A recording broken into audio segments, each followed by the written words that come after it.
உங்களுக்கு தெரியும்ல, வழக்கமா நாம ஒரு மருத்துவ பரிசோதனைக்கு போகும்போது, அங்க என்ன நடக்கும்னு நமக்கு ஒரு துல்லியமான எதிர்பார்ப்பு இருக்கும். இப்போ ஒரு எக்ஸ்ரே மிஷின் எடுத்துக்கோங்க. உங்க கையில எலும்பு முறிவு ஏற்பட்டா அந்த எக்ஸ்ரேல உடைந்த வெள்ளக்கோடு தெளிவா தெரியும் இல்லையா? மருத்துவர் அதை காட்டி, அதாவது இதோ இங்க தான் பிரச்சனை அப்படின்னு மிக சுலபமா சொல்லிருவாரு. ஆமா. அத பாக்கும்போது நமக்கு ஒரு நிம்மதி கூட வரும். ஏன்னா, விஷயங்கள் நம்ம கண்ணுக்கு தெரியணும். அத தர்க்க ரீதியா, அதாவது லாஜிக்கலா வகைப்படுத்தணும்னு தான் நம்ம எப்பவும் விரும்புவோம். கரெக்ட். ஆனா இந்த மனிதனோட பிரக்ஞ, விழிப்புணர்வு, அப்புறம் ஆழமான உளவியலோட உலகத்துக்குள்ள நீங்க நுழையும்போது, அந்த எக்ஸ்ரே மிஷின்லாம் சுத்தமா வேலை செய்யாது. சரியா? கண்டிப்பா வேலை செய்யாது. மருத்துவ கண்கள மட்டும் வச்சுக்கிட்டு மனிதனோட மனசையும் ஆன்மாவையும் அளவிடவே முடியாது. நீங்க பார்க்க நினைக்கிற அந்த லாஜிக்கலான நிலப்பரப்பு பாத்தீங்கன்னா ரொம்ப மங்கலாவும் குழப்பமாவும் மாறிடும். தான் இன்னைக்கு நம்ம பண்ண போறோம். நேயர்களே, நீங்க எப்பவாவது தர்க்கத்துக்கு அப்பாற்பட்ட, அறிவியலால நிரூபிக்க முடியாத, ஆனா உங்க உணர்வுல முற்றிலும் உண்மையான ஒரு விஷயத்தை அனுபவிச்சிருக்கீங்களா? அப்படி என்றால் இந்த விவாதம் உங்களுக்கானது. 1986ஆம் ஆண்டு அமெரிக்காவை விட்டு வெளியேறிய பிறகு ஓஷோ அவர்கள் உருகுவேயின் பூண்டாடெல் எஸ்டே நகர்ல தனது சன்னியாசிகளுக்கு வழங்கிய பியாண்ட் சைக்காலஜி, அதாவது உளவியலுக்கு அப்பால் அப்படிங்கிற சொற்பொழிவு தொடரோட இறுதி பகுதியை, அதாவது அந்த ஃபைனல் எபிசோட் 44 நாம இன்னைக்கு ஆராய போறோம். இந்த உரையாடலோட நோக்கம் மிக தெளிவானது. நாம தினமும் பயன்படுத்துற சாதாரண மனசோட எல்லைகளை தாண்டி எப்படி தியானத்தோட பாதையை நோக்கி பயணிக்கிறது அப்படிங்கறத நாம புரிஞ்சுக்க போறோம். ஆமா, விழிப்புணர்வுனா என்ன, ஆழ்மனம் எப்படி வேலை செய்யுது, அப்புறம் தர்க்கத்தால் விளக்க முடியாத ரகசியமான உண்மைகள் என்னென்ன அப்படிங்கிறத எந்த சமரசமும் இல்லாம இந்த உரைகள் அலசுது. சரியா சொன்னீங்க. இந்த தேடல்ல நாம சில ஆச்சரியமான விஷயங்களை பார்க்க போறோம். சரி, இந்த உளவியலின் வரம்புகளை ஆராய்ந்து தியானத்தின் பாதையை நோக்கி பயணிப்போம். வாங்க, அமைதிக்குள் நுழைவோம்.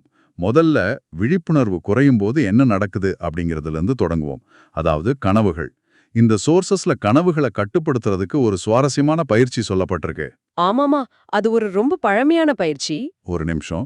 அது என்னன்னா, தூங்குறதுக்கு முன்னாடி இது ஒரு கனவு என்பதை நான் நினைவில் கொள்வேன் அப்படின்னு ஆழ் மனசுல பதிகிற வரைக்கும் திரும்ப திரும்ப சொல்லணுமா? ஆனா எனக்கு இது கொஞ்சம் முரண்பாடா தோணுது. ஓஷோ கனவுகளை ஒரு நோய், அதாவது இல்னஸ் அப்படின்னு சொல்றாரு. கனவுகள் எப்படி நோயாகும்? நவீன அறிவியல் கனவுகளை மூளையோட ஒரு டேட்டா ப்ராசஸிங்னு தானே சொல்லுது. ஆ, நவீன அறிவியல் சொல்றது ஒரு புறம் இருக்கட்டும். அந்த டேட்டா ப்ராசஸிங் எதனால நடக்குதுன்னு கொஞ்சம் யோசிச்சு பாருங்க. பகல்ல உங்க மனசு எதையெல்லாம் அடக்கி வைக்குதோ, எந்த ஆசைகளையெல்லாம் வெளிப்படுத்த முடியாம தவிக்குதோ, அதுதான் இரவுல அந்த டேட்டாவா மாறுது. ஓ, அப்ப நாம விழித்திருக்கும் போது அடக்கி வைக்கிற விஷயங்கள் தானா? ஆமா, நீங்க முழிச்சிருக்கும்போது உங்க மனசு அமைதியற்ற இருக்கிறதால ஏற்படுற சலசலப்பு தான் இரவுல கனவா உருவெடுக்குது. ஒரு மனிதன் பகல்ல முழுமையான விழிப்புணர்வோடு எந்த அடக்குமுறையும் இல்லாம வாழ்ந்தா, இரவுல அவனுக்கு ப்ராசஸ் செய்ய எந்த டேட்டாவும் மிச்சம் இருக்காது. அப்போ பகல்ல வாழத் தவறிய வாழ்க்கையோட மிச்சத்தை தான் அவர் நோயின்னு சொல்றாரா? கண்டிப்பா. அதனாலதான் மனசோட இந்த அமைதியற்ற நிலைய அவர் ஒரு நோய் அப்படின்னு குறிப்பிடுறாரு. பாத்தீங்கன்னா, நீங்க சொல்றத வச்சு நான் ஒரு ஒப்பீடு பண்ணலாம்னு நினைக்கிறேன்.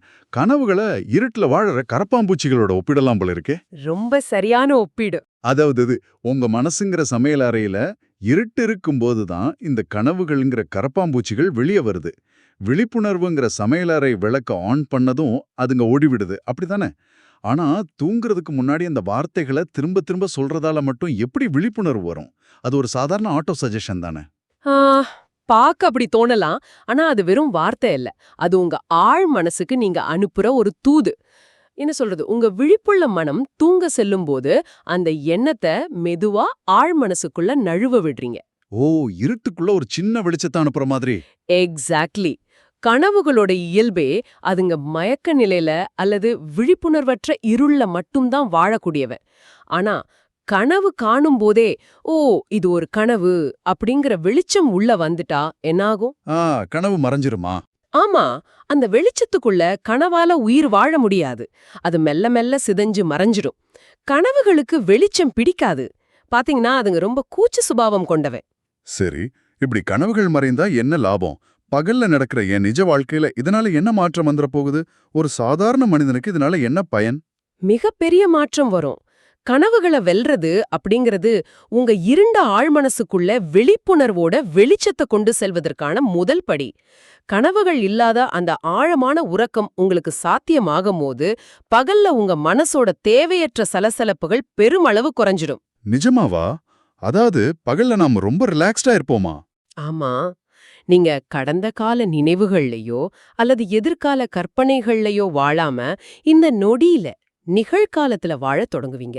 அப்படி நிகழ்காலத்துல முழுமையா விழித்திருந்த ஒரு செயலை செய்யும்போது குற்ற உணர்ச்சிகளுக்கோ அல்லது ஐயோ இப்படி செய்திருக்க கூடாதே அப்படிங்கிற வருத்தத்துக்கும் இடமே இருக்காது. இதுதான் முழுமையான மறுபிறப்பு. வாவ்! இந்த கரப்பான் பூச்சி விளக்கு ஒப்பீடு கனவுகளுக்கு ரொம்ப சரியா பொருந்தது. ஆனா எனக்கு இப்போ வேற ஒரு சந்தேகம் வருது. கனவுகளை விழிப்புணர்வின் மூலம் கட்டுப்படுத்தலாம்னு வச்சுப்போம். ஆனா நான் விழித்திருக்கும் போதே என்னால கட்டுப்படுத்த முடியாத சில பிடிவாதமான பழக்கங்கள் இருக்கே. கோபம், சிகரெட் பிடிக்கிறது அந்த மாதிரி சொல்றீங்களா? ஆமா, இது தப்புன்னு எனக்கு தெரிஞ்சும் என் விழிப்புணர்வையும் மீறியது நடக்குதே. அதை எப்படி மாத்துறது? இங்கதான் ஹிப்னாட்டிசம் ஒரு பாலமா வருது அப்படின்னு சோர்ஸ் சொல்லுது. அது எப்படி? ஏன்னா உங்க விழிப்புணர்வு அப்படிங்கிறது உங்க மனசோட மிகச்சிறிய பகுதி மட்டுமே. இத புரிஞ்சுக்க நீங்க கொஞ்சம் ஆழமா யோசிக்கணும். ஒரு நிமிஷம், இதை நான் எப்படி பார்க்கறேன்? நம்ம விழிப்புள்ள மனம், அதாவது கான்ஷியஸ் மைண்ட், ஒரு சின்னஞ்சிறிய படகு மாதிரியும், ஆழ்மனம், அதாவது அன்கான்ஷியஸ் மைண்ட், ஒரு பெரிய நீர்மூழ்கி கப்பல் மாதிரியும் இருக்குன்னு கற்பனை செஞ்சுக்கோங்க. ரொம்ப நல்ல கற்பனை. சொல்லுங்க. நான் படகுல இருந்து எவ்வளோ சத்தமா கத்துனாலும் அது அந்த நீர்மூழ்கி கப்பலுக்கு கேட்காது இல்லையா? நாளைக்கு காலையில நான் 5 மணிக்கு எழுந்திருக்கணும் அப்படின்னு நான் எடுக்கிற முடிவை படகுல இருந்து நான் கத்துறேன். ஆனா தூங்கணுங்கிற ஆசை அந்த மாபெரும் நீர்மூழ்கி கப்பல்ல இருக்கு. கரெக்ட். நான் எடுக்கிற முடிவை நானே நம்பாதப்போ ஹிப்னாட்டிசம்ங்கிற பேர்ல வேற ஒருத்தர் வந்து என் மனசை மாத்துவாரு அப்படிங்கறத நான் எப்படி நம்புறது? என் முடிவுகளுக்கும் செயல்களுக்கும் இடையே உள்ள இந்த இடைவெளியை ஹிப்னாட்டிசம் எப்படி சரி செய்யுது? உங்களுடைய இந்த நீர்மூழ்கி கப்பல் ஒப்பீடு மிக துல்லியமானது. பிரச்சனை அதுதான். நீங்க எடுக்கிற முடிவுகள் எல்லாமே அந்த சிறிய படகான விழிப்புள்ள மனசுல தான் நடக்குது. அந்த படகிலிருந்து வர்ற சத்தத்தை நீர்மூழ்கி கப்பல் ஒருபோதும் கேட்கறதே இல்ல. அப்போ ஹிப்னாட்டிசம் என்ன பண்ணுது? ஹிப்னாட்டிசத்தோட அறிவியல் என்னன்னா, அது விழிப்புள்ள மனசை தூங்க வச்சுட்டு அந்த நீர்மூழ்கி கப்பலுக்குள்ள நேரடியாக சென்று செய்தியை பதிவு செய்யறதுதான். ஓ, நேரா உள்ளேயே போயிடுறதா? ஆமா. ஆனா இத பயன்படுத்துறதுக்கு ஒரு முக்கியமான தேவை இருக்கு. அதுதான் நம்பிக்கை, அதாவது ட்ரஸ்ட். தர்க்க அறிவை விட உணர்வுபூர்வமான இதயத்தால் மட்டுமே ஒருவரை முழுமையா நம்ப முடியும். யாரெல்லாம் ஹிப்னடைஸ் செய்ய முடியாது என்பதற்கு மிக தெளிவான காரணங்கள் சோர்ஸ்ல கொடுக்கப்பட்டிருக்கு. ஆமா, அடிப்படை அறிவு கூர்மை இல்லாதவங்கள, அதாவது இடியட்ஸ் அப்படின்னு சொல்றவங்கள ஹிப்னடைஸ் செய்ய முடியாதுன்னு சோர்ஸ்ல இருக்கு. ஏன்னா அவங்களுக்கு என்ன நடக்குதுன்னு புரிஞ்சுக்கிற திறன் கிடையாது. கரெக்ட். அது மட்டும் இல்லாம அதே போல எப்போ எல்லாவற்றையும் சந்தேகப்படுறவங்களையும், எங்கேயோ படிச்ச கடன் வாங்கிய அறிவு வச்சுக்கிட்டு தங்களை அறிவாளிகள்னு நினைச்சுக்கிறவங்களையும் ஹிப்னடைஸ் செய்ய முடியாதாம். சரியா? ரொம்ப சரியா சொன்னீங்க. இதனாலதான் ஓஷோ மேடை ஹிப்னாட்டிசத்தை கடுமையா சாடினார். அது ஒரு கேளிக்கை கிடையாது. அதான் அந்த பம்பாய் மேடை நிகழ்ச்சி ஞாபகம் வருது. ஒரு வித்தைக்காரர் சிலரை மேடைக்கு கூப்பிட்டு ஹிப்னடைஸ் செய்து அவங்க முன்னாடி கற்பனை பசுகள் இருக்கிறதா நம்ப வச்சிருக்காரு. அது ஒரு ரொம்ப மோசமான உதாரணம். ஆமா, அந்த மனிதர்களும் நிஜமாவே பசு இருக்குன்னு நினைச்சு பால் கறக்க முயன்றிருக்கிறாங்க. கூட்டத்தினர் அதை பார்த்து கைதட்டி சிரிச்சிருக்கிறாங்க. இத பார்க்கும்போது ஹிப்னாட்டிசம்ங்கிறது மக்களை ஏமாத்துற ஒரு மாயாஜால வித்த போலதானே தோணுது. அதுதான் அந்த முட்டாள் வித்தைக்காரர்கள் செய்யற மிகப்பெரிய துரோகம். அந்த மேடையில நடந்ததை பார்த்த 200 பேருக்கும் ஹிப்னாட்டிசம்ங்கிறது தங்களை கேலிக்குள்ளாக்குற ஒரு தந்திரங்கிற எண்ணம் ஆழமா பதிஞ்சிரும். அதன் பிறகு அவங்க ஒருபோதும் அந்த அறிவியலை நம்ப மாட்டாங்க. ஓ, அதனால அந்த அறிவியலே அழிஞ்சுடுன்னு சொல்றீங்களா? கண்டிப்பா. ஹிப்னாட்டிசம்ங்கிறது கேலிக்கானது இல்ல. அது ஆன்மீகத்தின் அறுவை சிகிச்சைக்கான ஒரு கருவி. ஒரு உண்மையான குரு உங்களை அடிமைப்படுத்தி இதை பயன்படுத்த மாட்டாரு. மாறாக உங்களுக்கு சுதந்திரம் வழங்கவே இதை பயன்படுத்துவாரு. இத புரிஞ்சுக்க கல்கத்தாவோட சோனலால் கதைய ஒரு சிறந்த உதாரணமா சோர்ஸ்ல இருக்கு. 70 வயதான ஒரு மாபெரும் சூதாடி அவரு. அவர் எப்படிப்பட்டவர் தெரியுமா? ஆமா, அவரு ரொம்ப பிடிவாதக்காரர் இல்லையா? ரொம்ப. வருமான வரி கட்டாம இருக்க தன் கணக்கு வழக்குகள் எல்லாம் பாத்ரூம் சுவர்கள் எழுதி வச்சிருந்தவரு. ஒரு முறை நேரடியாக கேட்டும் வரி கட்ட மறுத்தவர் அவரு. நிஜமாவா? அவ்ளோ பெரிய ஆளா? ஆமா, தேவைப்பட்டா தேசத்துக்கு நன்கொடையா தர்றேன், ஆனா வரியா கட்ட மாட்டேன்னு நெஞ்செழுத்தமா சொன்னவரு. அப்படிப்பட்ட வீம்பு பிடித்த மனிதர் தனது பிரம்மச்சரிய விரதத்துல மட்டும் 3 முறை தோற்று போய் பெரும் குற்ற உணர்ச்சியில தவிச்சிருக்காரு. எதிலும் தோற்காத அந்த மனிதனோட அந்த சிறிய படகு அந்த மாபெரும் நீர்மூழ்கி கப்பலிடம் தோற்று போனது பாத்தீங்களா? 70 வயசுல மறுபடியும் ஒருமுறை சபதம் எடுத்து சபையில அவமானப்பட அவர் விரும்பல. அப்போ ஓஷோ அவருக்கு ஒரு வழியை கற்றுக் கொடுத்தாரு. அது என்ன வழி? வேறொருத்தர் மூலமா ஹிப்னடைஸ் பண்றதா? இல்ல எந்த ஒரு அடக்குமுறையும் இல்லாம அவர் சுயமாவே ஹிப்னடைஸ் செய்துக்கிற முறை அது. அதாவது செல்ஃப் ஹிப்னோசிஸ். ஆனா அது எப்படி சாத்தியம்? 70 வருட பழக்கத்தை வெறும் சுய ஹிப்னோட்டிசம் எப்படி ஒரே அடியில மாத்தோம்? இதோட பின்னாடி என்ன? இதோட பின்னணியில உள்ள அறிவியல் ரொம்ப நுட்பமானது. தூக்கத்துக்கும் விழிப்புக்கும் இடையிலான ஒரு குறுகிய நேரத்தை ட்வைலைட் ஸ்டேட் அப்படின்னு சொல்லுவாங்க. அந்த நேரத்துல உங்க விழிப்புள்ள மனம் மெல்ல தூங்கத் தொடங்கும். ஆனா ஆழ்மனம் முற்றிலும் விழித்திருக்கும். ஓ, அதாவது மனசோட வாசல்ல இருக்கிற காவலாளி தூங்கிடுவானா? எக்ஸாக்ட்லி. ஓஷோ சோனலால் கிட்ட அந்த தருணத்துல நான் பிரம்மச்சரியத்தை கடைபிடிக்கணும்னு நினைக்கிறேன் அப்படின்னு 3 முறை ஆழமா சொல்ல சொன்னாரு. காவலாளி இல்லாததால அந்த எண்ணம் நேர ஆழ்மனசுக்குள்ள போய் ஆழமா வேரூன்றிடுச்சு. அப்படியா? அது வேலை செஞ்சதா? கண்டிப்பா. 6 மாசங்கள் கழிச்சு அவரை பார்க்கும்போது எந்த ஒரு வலியும் அடக்குமுறையும் குற்ற உணர்ச்சியும் இல்லாம அந்த ஆசை மாயமா மறைஞ்சு போனதா அவர் உணர்ந்தாரு. கேட்கவே வியப்பா இருக்கு. அடக்குமுறையே இல்லாம வேறொருத்தரை சார்ந்திருக்காம நமக்கு நாமே செய்து கொள்ளும் இந்த சுய ஹிப்னாட்டிசம் மிகப்பெரிய ஆன்மீக சுதந்திரத்தை அளவா தருது. சரி, இப்படி ஆழ்மனசோட தடைகள் எல்லாம் தாண்டின பிறகு நாம எங்க போறோம்? அதுக்கப்புறம்தான் உண்மையான தேடல் ஆரம்பமாகுது. சோர்ஸ்களின்படி தர்க்கத்தால் விளக்க முடியாத ரகசியமான, அதாவது எசோட்டரிக் அனுபவங்களுக்குள்ள நாம நுழையிறோம். இதுதான் மிஸ்ட்ரி ஸ்கூலோட அடிப்படை அப்படின்னு சொல்லப்படுது, சரியா? ஆமா. ஆனா இங்கே ஒரு நிபந்தனை இருக்கு. வலுவான தர்க்க ரீதியான அடித்தளம், அதாவது பிராக்மேட்டிக் ஃபவுண்டேஷன் இல்லாம இந்த ரகசியமான உண்மைக்குள்ள நுழையக்கூடாது. ஏன் அப்படி நுழைஞ்சா எந்த ஆகும்? அடித்தளம் இல்லாம கட்டப்படுற கோவில் இடிஞ்சு அதை கட்டுபவர்களையே அழிச்சிடும். முதல்ல தர்க்கம், அதன் பிறகே தர்க்கத்தை கடப்பது. லாஜிக் ரொம்ப முக்கியம். இத சொல்லும்போது சோர்ஸ்ல வர்ற ஒரு அனுபவம் எனக்கு கொஞ்சம் புதிரா இருக்கு. ஓஷோவோட வார்த்தைகள் வெறும் ஒலியாகவும் அந்த ஒலி இசையாகவும், பிறகு வார்த்தைகளுக்கு இடையிலான அந்த அமைதியான இடைவெளி நேயரை மேல் நோக்கி மிதக்க வைப்பதாகவும் சொல்லப்பட்டிருக்கு. ஆமா, ரைசிங் அப்வர்ட்ஸ் அப்படின்னு சொல்லுவாரு. ஆரம்பத்துல வார்த்தை இருந்தது அப்படின்னு சொல்ற பைபிள் வரிய ஓஷோ மறுக்கிறாரு. உலகத்தோட முதல் உருவாக்கம் வார்த்தை அல்ல, அது ஒலி அப்படின்னு சொல்றாரு. ரெண்டுக்கும் என்ன வித்தியாசம்? வார்த்தை என்றாலும் ஒலி என்றாலும் ஒண்ணுதானே? தர்க்க ரீதியா பார்த்தா ஒண்ணுதான். ஆனா கொஞ்சம் ஆழமா சிந்திச்சு பாருங்க. வார்த்தைன்னா அதுக்கு ஒரு அர்த்தம் இருக்கணும் இல்லையா? உலகம் தொடங்குறதுக்கு முன்னாடி அந்த அர்த்தத்தை யார் கொடுத்திருக்க முடியும்? அதுவும் ஒரு நல்ல கேள்விதான். ஆனா கிழக்கு தத்துவங்கள் இதை மிக ஆழமா அணுகுது. உலகத்தோட தொடக்கத்தை இந்து வேதங்கள் ஓம் அப்படிங்கிற ஒலியில தான் தொடங்குது. ஓம் என்பதற்கு எந்த அர்த்தமும் கிடையாது. அது வெறும் ஒலி மட்டுமே, ஒரு அதிர்வு, அதாவது வைப்ரேஷன். அப்போ அந்த அதிர்வுல தான் எல்லாம் தொடங்குதுன்னு சொல்றீங்களா? ஆமா, வார்த்தையோட அர்த்தத்தை தேடறத விட்டுட்டு ஒலியோட அதிர்வை மட்டும் கவனிக்கும் போதே அந்த அமைதியில நாம தர்க்கத்தை கடந்து மிதக்க தொடங்குறோம். ஓ, மிதப்பது அப்படின்னு சொன்னதும் அந்த சூஃபி ஞானியோட கதை எனக்கு ஞாபகம் வருது. அந்த குரு ஒரு கழுதையோட முதுகுல பின்னோக்கி அமர்ந்து சென்றாராம். மக்கள் அவரை பார்த்து முட்டாள்னு சிரிச்சிருக்காங்க. அதுக்கு ஒரு காரணம் இருந்தது. ஆமா, அவர் தன் மாணவர்களை பார்த்து பயணிப்பதே மரியாதை, அவங்களுக்கு முதுகை காட்டுவது அவமரியாதைன்னு நினைச்சு அப்படி செஞ்சிருக்காரு. ஆனா இந்த கதை இங்க முடியலையே. இல்லவே இல்ல. அதுக்கு அப்புறம்தான் முக்கியமான விஷயமே நடக்குது. அவர் ஏதேனும் விசித்திரமா செய்துடுவாரோன்னு பயந்து ஒரிரவு அவரை அடித்தள அறையில, அதாவது பேஸ்மெண்ட்ல பூட்டி வைக்கிறாங்க. ஆனா நள்ளிரவுல வீட்டின் கூரையிலிருந்து அவர் சிரிக்கிற சப்தம் கேக்குது. பேஸ்மெண்ட்ல பூட்டி வச்சா எப்படி கூரைக்கு போனாரு? அதான் எல்லாரும் ஓடிப்போய் பூட்டிய அறைக்குள்ள இருந்து எப்படி மேல வந்தீங்கன்னு கேட்டதுக்கு அவர் ரொம்ப சாதாரணமா, நான் மேல் நோக்கி விழத் தொடங்கினேன், நல்ல வேளை கூரை இருந்தது, இல்ல என்றால் நான் எங்கே போயிருப்பேன் என்றே தெரியாது அப்படின்னு சிரிச்சபடியே சொல்றாரு. ஒரு நிமிஷம் நிறுத்துங்க. மேல் நோக்கி விழுவது, அதாவது ஃபாலிங் அப்வர்ட்ஸ் என்றால் என்ன? விழுவது என்றாலே கீழதானே விழணும். இது என்ன புவியியல் விதிகளை மீறும் மாயாஜாலமா?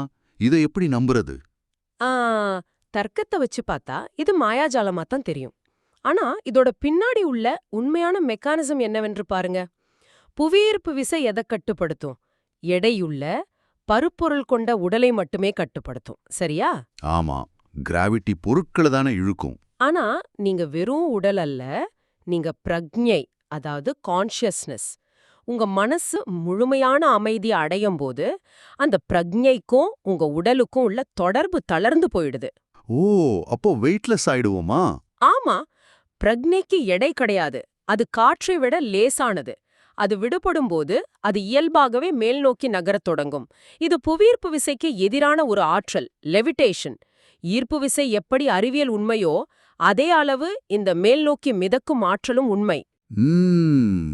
இதை ஏத்துக்க என் லாஜிக்கல் மைண்ட் கொஞ்சம் தயங்குது. உடலை விட்டு நமது பிரக்ஞை தனியா பிரிய முடியும்னா இந்த உயிர் உடலோடு இணைந்திருக்கும் உண்மையான புள்ளி எது? நம்ம மருத்துவத்துல மூளைச்சாவு என்றோ அல்லது இதயம் நின்று விட்டதே என்றுதானே சொல்றோம். மேற்கத்திய மருத்துவம் அப்படிதான் பாக்குது. ஆனா ஓஷோ என்ன சொல்றாருன்னா, இதயம் நின்றால் கூட மருத்துவத்தால அதை மீண்டும் துடிக்க வைக்க முடியும். ஆனா உயிர் உறைந்திருக்கும் உண்மையான மையம் இதயம் அல்ல. அப்போ வேற எது அந்த மையம்? பாதுகாப்பான சூழல்ல ஹிப்னாட்டிசம் மூலம் உடலை விட்டு வெளியேறும் அனுபவத்தை பெறும்போது ஒரு மனிதன் தன் பிரக்ஞைக்கும் உடலுக்கும் இடையே ஒரு மெல்லிய வெள்ளி நிற கயிறு இணைக்கப்பட்டிருப்பதை பார்க்க முடியும். அந்த மையப்புள்ளி மூளையிலேயோ இதயத்திலையும் இல்ல. பின்ன எங்க இருக்கு? அது தொப்புளுக்கு 2 அங்குலம் கீழே உள்ள ஹாரா எனப்படும் இடத்துல இருக்கு. எனக்கு பெரும் ஆச்சரியமா இருக்கு. குழந்தை பிறந்தவுடனே அந்த தொப்புள் குடி வெட்டப்பட்ட பிறகு நம்ம வாழ்நாள் முழுவதுமே அந்த பகுதியை நம்ம முற்றிலும் மறந்துடுறோமே. மூளையையும் இதயத்தையும் கொண்டாடும் நாம பிரபஞ்சத்தோடு நம்ம இணைக்கும் அந்த ஆதிப்புள்ளியை கவனிக்க தவறிவிட்டோமே. அதுதான் துரதிர்ஷ்டம். அந்த ஹாராங்கிற விட ஜப்பான்ல இருக்கு அப்படின்னு சோஸ் மிக விரிவா விளக்குது. ஆமா, ஜப்பானிய சாமுராய் போர் வீரர்கள் தங்கள் சுயமரியாதைக்கு இழுக்கு நேரும்போது செய்யும் ஹாராகிரி. எனக்கு எப்போதுமே ஒரு கேள்வி உண்டு. கத்தியால வயிற்றை கிழித்துக் கொண்டு இறப்பது அப்படிங்கிறது மிகவும் வேதனையான கொடூரமான மரணம் அல்லவா? ஒரு போர் வீரன் ஏன் அந்த மரணத்தை தேர்ந்தெடுக்கணும்? அதுதான் நாம அறியாத உண்மை. ஹாராகிரி அப்படிங்கிறது வேதனையான தற்கொலை அல்ல. அது உயிரின் மையத்தை ஒரே நொடியில துண்டித்து கௌரவமா இறக்கும் ஒரு மிக துல்லியமான அறிவியல் முறை. ஓ, அவங்க அந்த ஹாரா மையத்துல தான் கத்திய செலுத்துறாங்களா? ஆமா, அவங்க தொப்புளுக்கு கீழே உள்ள ஹாராவின் மையத்துல தான் அந்த சிறிய கத்திய செலுத்துறாங்க. அந்த வினாடியே நான் முன்பு சொன்ன அந்த வெள்ளி நிற கயிறு அறுபடுது. அப்போ வலிக்காதா? வலி இருக்காது. உயிர் எந்தவித வேதனையோ துடிப்போ இன்றி உடலை விட்டு பிரியுது. அதனாலதான் அந்த சாமுராய் வீரர்களின் முகத்துல மரணத்தோட எந்த வலியும் இருக்காது. மாறாக ஒரு அமைதி இருக்கும். சாமுராய் வீரர்களுக்கு மரணம் ஒரு பொருட்டல்ல, அவமானம் என்பதுதான் தாங்க முடியாத ஒண்ணு. அந்த சாமுராய் வீரர்களோட அர்ப்பணிப்பு உண்மையிலே பிரமிக்க வைக்குது. 2ஆம் உலகப் போர் முடிஞ்சு 13 வருடங்கள் கழித்தும் காடுகள்ல ஒளிந்து போர் செய்த ஒரு சாமுராய் வீரனை பற்றிய குறிப்பு சோர்ஸ்ல இருக்கு. போர் முடிந்து ஜப்பான் தோற்றுவிட்டது அப்படின்னு அவரிடம் சொன்னப்போ அவர் அதை நம்ப மறுத்துட்டாரு. ஆமா, அவங்களோட உறுதி அப்படிப்பட்டது. ஜப்பானை அழிக்கலாம், ஆனா ஒருபோதும் தோற்கடிக்க முடியாது அப்படின்னு அவர் கூறிய வீரம் நிஜமாவே சிலிர்க்க வைக்குது. அந்த அளவு மன உறுதியும் உயிரின் மையம் பற்றிய புரிதலும் கொண்ட மனிதர்கள் அவங்க. இறப்பின் தருவாயிலோ அல்லது நோயின் போதோ மூளையையோ இதயத்தையோ கவனிக்கிறத விட உயிரின் மையமான ஹாராவை கவனிப்பது ஒரு புதிய மருத்துவ அறிவியலையே உருவாக்கக்கூடும் அப்படின்னு ஓஷோ சுட்டிக்காட்டுறாரு. பாத்தீங்கன்னா இது நிச்சயமாக பியாண்ட் சைக்காலஜி தேடலோட உச்சகட்டம்தான். தர்க்கத்திலிருந்து தொடங்கி ஹிப்னாட்டிசம் மூலம் ஆழ்மனதை தொட்டு ஹாராவின் மூலம் பிரக்ஞையை தனிமைப்படுத்தும் ஒரு பிரம்மாண்டமான பயணம் இது. உடலிருந்து பிரக்ஞையை பிரியுதுங்கிற உண்மை புரியும்போது நாம வெறும் சதைப்பிண்டங்கள் அல்ல அப்படிங்கிறது தெளிவாகுது இல்லையா? அதுதான் இதோட முழுமையான தரிசனம். இந்த உடல் அப்படிங்கிறது பிரக்ஞை என்ற உங்களோட உண்மையான இருப்பு வாழ்வதற்கான ஒரு சிறைச்சாலை, ஒரு தற்காலிகமான உரை, அதாவது ஒரு ஜாக்கெட் அப்படிங்கறத நீங்க உணர்ந்து கொள்வீங்க. அதை உணரும்போது நாம அனைவரும் இறப்பற்ற எல்லையற்ற அனாமதேயர்கள்ங்கிற மாபெரும் ரகசியம் வெளிப்படும். பல உடல்கள் வந்திருக்கலாம், போகலாம், ஆனா நாம என்றென்றும் நிலைத்திருக்கிறோம். இன்றைய நமது இந்த ஆழமான உரையாடலை முடிக்க ஒரு கேள்வியை நான் உங்களுக்கு முன்வைக்க விரும்புறேன். உங்க உடல் என்பது நீங்க தற்காலிகமா போட்டுக்கிட்டு இருக்கிற ஒரு சட்டை மட்டுமே அப்படிங்கிற இந்த உண்மை நாளை காலை நீங்க கண் விழிக்கும்போது உங்க அன்றாட பிரச்சனைகளையும் உங்க கோப தாபங்களையும் நீங்க பார்க்குற விதத்தை எப்படி மாத்த போகுது? யோசித்து பாருங்க. இவ்வளோ நேரம் கேட்டதுக்கு ரொம்ப நன்றி. இந்த Tamil voice reads channel monetisation இல்லாம தான் நடக்குது. இந்த ஆடியோ புத்தகம் உங்களுக்கு பயன் தருது என்று நினைத்தால் இந்த முயற்சி தொடர்ந்து போக உங்க ஆதரவு மிகவும் உதவும். என்னுடைய இந்த முயற்சிக்கு நன்கொடை அளிக்க விருப்பம் இருந்தால் டிஸ்கிரிப்ஷன்ல கொடுக்கப்பட்டுள்ள UPI ID மூலம் வழங்கலாம். உங்களால் முடிந்த அளவு போதும். சிறிய ஆதரவும் பெரிய உதவிதான். இந்த வீடியோ உங்களுக்கு பயனுள்ளதாக இருந்தால் சப்ஸ்கிரைப் பண்ணுங்க, மற்றவர்களுக்கும் பகிர்ந்து கொள்ளுங்கள். இந்த கருத்துக்கள் அவர்களுக்கும் தேவையாக இருக்கலாம். லைக் பண்ணுங்க, உங்க கருத்துக்களை கமெண்ட்ல பகிருங்க. மனப்பூர்வமான நன்றி.